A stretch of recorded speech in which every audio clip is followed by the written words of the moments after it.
You gave them right. Okay okay నేను ఇప్పుడు audition ఇస్తా, నువ్వు నా యాక్టింగ్ గురించి కామెంట్ చేస్తావా, నా పర్సనాలిటీ గురించి కామెంట్ చేస్తావా, లేకపోతే పక్కకి వెళ్ళి అట్లంటే ఇట్లంటే నా క్యారెక్టర్ గురించి కామెంట్ చేస్తావా? ప్రొఫెషనల్గా డీల్ చేయాల్సి వచ్చినప్పుడు ఇట్స్ మోర్ హర్టింగ్ కదా. అంటే as long as it's not in front of you and are on your face, it doesn't make a difference. వెనకేం మాట్లాడినా I can't go correct everybody that is talking behind my back side, don't do this, I'm nice person అంత నా explain. సరే నా ముందు on my face definitely they don't do it, on your face if it. But did anyone అంటే on face చెప్పారా? చెప్పరు కదా, అదే అంటున్నాను. On face they don't do it and somehow ఎక్కడైనా లైన్స్ క్రాస్ అయ్యి ఆన్ ఫేస్ ఉన్నా we're stubborn enough to talk.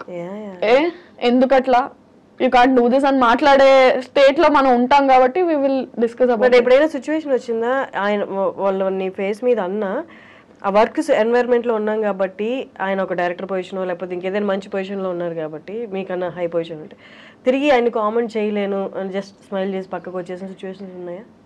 పక్కకు వచ్చిన సిచ్యువేషన్స్ ఉన్నాయి, అనేసిన సిచ్యువేషన్స్ ఉన్నాయి.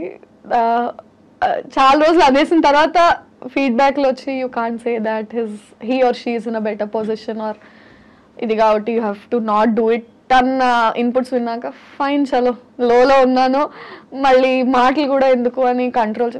అంటే దట్స్ హౌ యూ లెర్న్ ఏమో కదా, ఒకటి చేసిన తర్వాత with that you learn that ఓహో ఇది చేసి ఉండకూడదు అని. అనేసిన సిచ్యువేషన్స్ చాలా ఉన్నాయి, దాని తర్వాత నేర్చుకుని ఇప్పుడు ఇట్స్ లైక్ యా యా ఇప్పుడు అంటే 4 ఏళ్ళు అయిపోయింది కదా, సో ప్రో అయిపోయాం. Okay what ever you say I'm at your service fine. ఇప్పుడు అర్థమైందా అంటే ఎక్కడెక్కడ అబ్స్టికల్స్ ఉంటాయో మనకి ట్రిగ్గర్ అయిపోతుంది కదా, ఈజీగా తెలుస్తుంది. యూనో దట్ సేఫ్ ప్లే ఇక్కడ ఇక్కడ అట్లా వెళ్ళడం వచ్చిందా? డెఫినెట్లీ వచ్చింది. ప్రొఫెషనల్ గా అదంతా వచ్చి ఎక్కడో దగ్గర వెంట్ అవుట్ ఉండాలి కదా, ఫ్రెండ్స్ దగ్గర పేరెంట్స్ దగ్గర ఫోన్ లోనో. వెంట్ చేసుకోకపోతే like I said mental health is always at stake. ఆ క్షణానికి ఆ నిమిషానికి అర్జ్ కంట్రోల్ చేసుకున్నా somewhere is that butterfly effect is always there. Ikkaddo ok dagara you will take it out. Okay, what is that one thing that you like most in this industry? Ekku happiness iche one aspect అంటే film people చూడడమా, set కెళ్ళి movie shoot చూడడమా? No అంటే film people meet అవ్వడమా? What is that one thing that makes you happy? Camera యార్, when you're sitting in front of camera it's like నిన్ను నువ్వు చూసుకుని ఫస్ట్ టైం నేను యాక్ట్ చేసినప్పుడు నేను అది స్క్రీన్ మీద చూసుకున్నప్పుడు అంటే సినిమాల్లో టీవీల్లో మనం ఎవరినైనా చూసి మనల్ని మనం చూసుకుంటే ఓహో నేను చేయగలనా. చాలాసార్లు మనం అద్దం ముందు నుంచొని we try to do all that కదా, నిజంగా మనం అది చేసి and people are liking it. మనం చేయడమే కాదు ఎవరైనా చేస్తారు ఫోన్ లో, బట్ పీపుల్ నీకు అప్లాస్ చేసినప్పుడు ఓకే నన్ను నేను నచ్చుకోవడమే కాకుండా జనాలు అందరూ ఆదరిస్తున్నారు. When you're a people pleaser, నీ టాలెంట్ తో నువ్వు పీపుల్ ని when you can impress them, that part is like. ఒకప్పుడు అప్రిసియేషన్ అనేది, జనాల చప్పట్లు అనేవి అమూల్యమైనవి, చాలా ప్రీషియస్గా చూసుకునే వాళ్ళు. ఇప్పుడు సోషల్ మీడియాలో నువ్వు సూపర్, నువ్వే నా బిగ్గెస్ట్ ఇన్స్పిరేషన్ అని చెప్పి నేను నీకు బిగ్గెస్ట్ ఫ్యాన్ అని చెప్తారు. అదే సేమ్ అకౌంట్లో సేమ్ పర్సన్ సేమ్ కామెంట్ ఉంటుంది. అంటే ఎక్కడో ఇదంతా డైల్యూట్ అయిపోయింది, అప్రిసియేషన్ కూడా దీన్ని రియల్ గా మనం ఆస్వాదించలేము అన్న సిచ్యువేషన్ అనిపించిందా? అంటే కమెంట్స్ అని కాదు, I don't mean appreciation in the form of comments అని కాదు. ఇప్పుడు ఫర్ ఎగ్జాంపుల్ నా సిరీస్ కి అప్రిసియేషన్ అంటే వ్యూవర్షిప్. ఇప్పుడు 2 million మంది చూస్తే 2000 మందే కమెంట్ చేస్తారు, విచ్ ఇస్ 1%. సో ఎన్ని కమెంట్స్ వస్తున్నాయి, ఎన్ని పొగడ్తలు వస్తున్నాయి? 2000 మంది పొగుడుతున్నారు, 2 లక్షలు 20 లక్షల మంది చూస్తున్నారు. సో రేషియో ఆఫ్ కమెంట్స్ వచ్చి, కానీ వ్యూవర్షిప్ అంటే నువ్వు ఎక్కడికి వెళ్ళినా నిన్ను గుర్తుపట్టి మీరు పెళ్లివారు మండి చేశారు కదా, దట్ ఈస్ అప్రిసియేషన్ ఓన్లీ. అంటే మీరు బాగా చేస్తారు, కిందన అక్క నువ్వు బాగా చేస్తావు అన్న ఒక కమెంట్ పెద్ద డిఫరెన్స్ మేక్ చేయకపోవచ్చు. 20 లక్షల మంది చూస్తున్నారు, నువ్వు పెట్టిన వెంటనే ఇంతమంది నచ్చుకుంటున్నారు. సో నీ సోషల్ మీడియాలో కింద 20 కమెంట్లు రావచ్చు, నీకు ఫాలోవర్స్ నేను ఇష్టపడకపోతే నేను ఫాలో అవ్వరు కదా. లైక్ చేయడం కమెంట్ చేయడం కాదు, అంటే నిన్ను అడార్ చేస్తున్నారు కాబట్టి they following your work, they following you personally. బయట నిన్ను చూసినా సరే నువ్వు ఇక్కడ సెకండ్ దగ్గర ఇచ్చిన ఈ ఎక్స్ప్రెషన్ బాగుంది అంటే ఎందుకంత చేస్తున్నారు అంటే because they liking it, that is appreciation only. Virajitha, ఒక 5 years ముందు యూట్యూబర్గా అప్పుడే ఇనిషియల్గా స్టార్ట్ చేసి ఈ 5 yearsలో కొంచెం సక్సెస్ గెయిన్ అయ్యి ఈ మధ్య కాలంలో కొంతమంది YouTubers as well as influencers అని కూడా చెప్పొచ్చు, కెరీర్ చాలా స్పాయిల్ చేసుకుంటున్నారు. ఇది చూసిన పెద్దవాళ్ళు కానీ బయట కొంచెం పలుకుబడి ఉన్న వాళ్ళు లేకపోతే జీవితంలో సెటిల్ అయిన వాళ్ళు ఏమన్నారంటే వీళ్ళకి ఏజ్ మెచ్యూరిటీ రాకముందే సక్సెస్ చూసేశారు, డబ్బులు చూసేశారు, అది ఏం చేయాలో తెలియక విపరీత ధోరణిలోకి వెళ్ళిపోయి ఇలా కెరీర్ లైఫ్ కూడా స్పాయిల్ చేసుకుంటున్నారు అంటున్నారు. But at the same time సక్సెస్ఫుల్గా వెళ్ళే వాళ్ళు కూడా ఉన్నారు. బట్ ఈ రేషియో ఎక్కువగా అనిపిస్తుంది. What is your take or your comment on that? ఏమంటే that's a very individualistic thing. అంటే we can't pass a comment on that because మారుతారు కదా. అంటే 10 years బ్యాక్ ఇండస్ట్రీ ఉన్నట్టు ఇప్పుడు ఇండస్ట్రీ లేదు. 20 years తర్వాత ఇలా ఉండదు. సో స్పాయిల్ చేసుకుంటున్నారు, పతనం అయిపోతున్నారా అన్నది అంటే దాని ఆఫ్టర్ ఎఫెక్ట్స్ ఎవరికి ఇమీడియట్గా దేని ఆఫ్టర్ ఎఫెక్ట్స్ తెలియవు. ఇట్ హ్యాపెండ్ అంటే అది that's a very personal thing and individualistic thing. ఎవరు కావాలని కెరియర్ స్పాయిల్ చేసుకోవాలి అనుకోరు. ఎక్కడో చేసిన ఒక యాక్ట్ అది పైలప్ అయ్యి అండ్ సమ్హౌ బర్స్ట్ అయిపోతుంది మీడియాకి వచ్చేసరికి. అది చిన్నది కూడా భూతద్దం అయిపోయి పోర్ట్రే అవుతుందో మరి that's intentional or unintentional coming out. And maybe public కూడా ఎక్కువ అటాచ్ అయిపోవడం వల్ల వాళ్ళు ఎవరినైతే అభిమానిస్తారో వాళ్ళ మీద చిన్న ఇది వచ్చినా సరే దాన్ని వాళ్ళు తీసుకోలేక బ్యాక్ లాష్ అవ్వడం.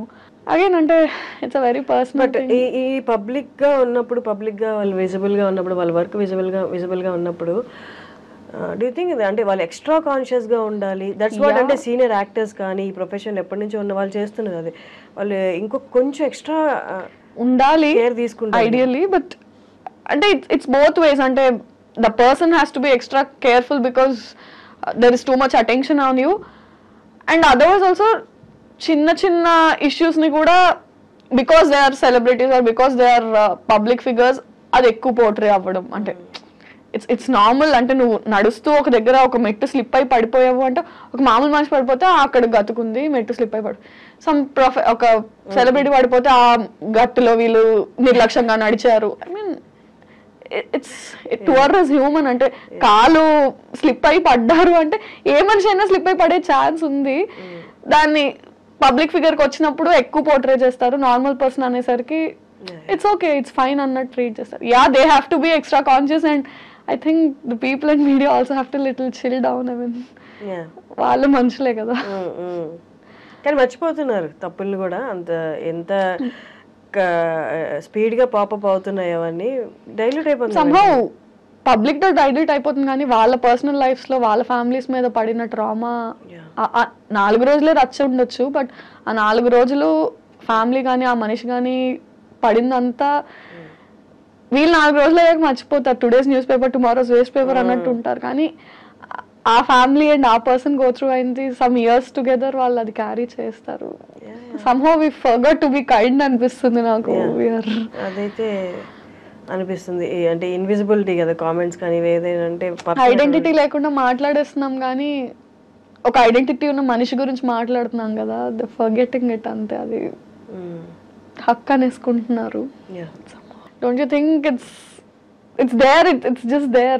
Every other day manaki edo okati starts coming up, and sometimes work unna kuda you have such a bad day right from the day you wake up elledaka things don't fall in place. Bad news lu vintamu, inlo nu select avaledu, idi neeku raaledu, director says enduku inni take lu teeskuntunavu, ee shot baaledu, personally financially, and you can't complain about it. Worst part is ఇప్పుడు ఇంట్లో వాళ్ళు చేసింది అనుకో, చూడు నువ్వు చేయమన్నావు ఇట్లా చేసినా అవ్వట్లేదు. What will you complain? Something you chose about. There is nothing you can complain about. Suffer, just suffer. Prasad గారు నేను ఇంటర్వ్యూ చేశాను. అమ్మో అమేజింగ్. అసలు తన టాలెంట్, తనకి వాక్చాతుర్యము, రైటింగ్ మీద ఉన్న గ్రిప్ అసలు ఎంత అంటే నాకు తెలిసి నేను చూస్తున్నా 3-4 ఎపిసోడ్స్ ఏమో చూసినప్పుడు ఒక దాంట్లో రైటింగ్ అనేది ఎక్కడొక్కటి ఎవాపరేట్ అయిపోద్ది. ఇంకా స్కిల్ అంతా ఎవాపరేట్ అయిపోయి ఇంకేముండదు, ఏదో ఒకటి సర్ది కట్టేద్దాం అన్నట్టు ఎక్కడా అనిపించలే. ఏ ఎపిసోడ్కి ఆ ఎపిసోడ్ అన్న ఆ మాటలు రాయడం కానీ చాలా టాప్ నాచ్ అనిపిస్తుంది. Very talented. నేను ఎప్పుడు ఆయనతో అంటాను, యూ హ్యావ్ సరస్వతి దేవి మీ దగ్గర ఉన్న రోజులు యూ విల్ ప్రాస్పర్ అని. అంటే ఈజ్ వెరీ టాలెంటెడ్ లేండి. అంటే ఆ విషయంలో అదే అంటున్నాను. చాలా మంది పాపం మన ఇండస్ట్రీలో మన ఫీల్డ్ లో టాలెంటెడ్ ఉన్నారు. రైట్ టైం తను కూడా చాలా రోజుల నుంచి ఉన్నాడు. ఆల్మోస్ట్ అంటే I don't know how many number of years, but నేను వచ్చి 4 ఏళ్ళు అయింది, తను నాకన్నా చాలా ముందు నుంచి ఉన్నాడు. అండ్ ప్రాపర్ బ్రేక్ తనకి వచ్చి ఉండింది, కానీ చాలా హ్యూజ్ సక్సెస్ ఈ మావిడాకులు పెళ్లివార్ మండితో నెక్స్ట్ లెవెల్కి వెళ్ళిపోయాడు. పీపుల్ నో హిమ్ ముందు కూడా, very successful he was. So మెట్టు ఎదుగుతూ now that is working for films also, రాస్తున్నాడు. గుడ్. అంటే వెన్ మనుషులు ఎదుగుతుంటే యూ ఫీల్ నైస్, మన వాళ్ళు అనే దట్ ఫీలింగ్ ఇస్తారు.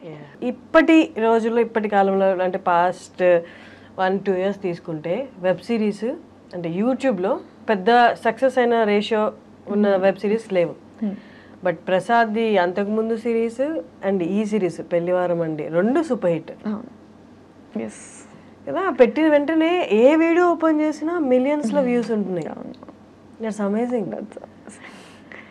చాలా మంచి రైటర్ ప్రసాద్ వచ్చేసి, అంటే his got that audience pulse, అది తెలుసు, టార్గెట్ అది బాగా ఐడియా ఉంది తనకి. So yeah, this is a very hit series.